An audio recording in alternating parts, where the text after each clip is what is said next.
Заинтересираните фирми за набавка на газ за работа на топланите имаат рок уште еден ден да достават понуди. Од ЕСМ велат дека до истекот на рокот нема да даваат информации дали и колку компании се пријавиле.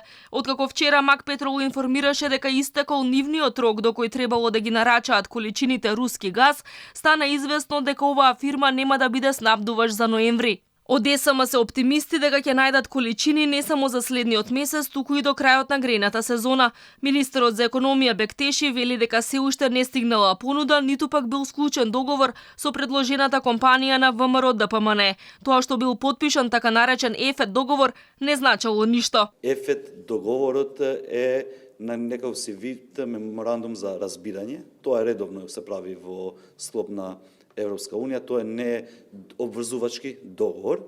Ние чекаме конкретна понуда со цена, со количини, начин на испорака, со контрабанкарски гаранции за нашите граѓани да бидат безбедени, согласно регулативата која е во Република Македонија и согласно сите процедури како функционира ЕСМ во нашата држава. Лидерот на ВМРО ДПМН Христијан Мицкоски уверува дека понуда ќе има. Контактираната компанија можела да набави газ по цени со кои ќе се заштедат значителни финансиски средства. Ќе има таков состанок во петок во просториите на АДСМ овде во Скопје, на кој што ќе биде презентирана официјалната понуда од страна на позицијата. Нормално има законски критериуми и правила како функционира правниот систем во Македонија. Сепак АДСМ не е приватна собственост на никое физичко лице, тоа е на народот, државна компанија. Компанијата, позицијата треба да достави понуда. Претпоставам таму има комисија која што ќе евалуира таа понуда, дали е таа понуда во ред, не е во ред и така натаму. И доколку е во ред, не гледам причина уште во петок да биде потпишан тој анекс или индивидуален договор. Владата побара од Европската комисија пари за да може да го прошири списокот на ранливи категории кои добиваат помош за струја и енергенси, да кофинансира субвенции за соларни панели за домаќинства и да им помогне на фирмите без разлика дали се на отворен или регулиран пазар да добијат поевтина струја. Производителите на храна треба да добијат фиксна пониска цена од 1 декември.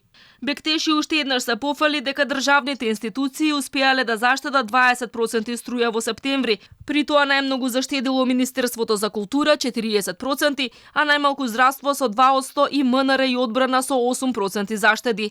Министерството за локална самоуправа потрошило дури 79% повеќе струја од претходно. Јавното претпријатие Водостопанство Македонија исто така потрошило дури 50% повеќе струја. Општините ја намалиле потрошувачката за речиси 30%, но има и такви кои воопшто не се потрудиле да заштедат и трошеле повеќе. Меѓу нив се општините Рачиново, Гостивар и Свети Николе. Бектеши не ги кажа казните. Владата ќе чека премиерот да се врати од службен пат за да ги определел санкциите за нив.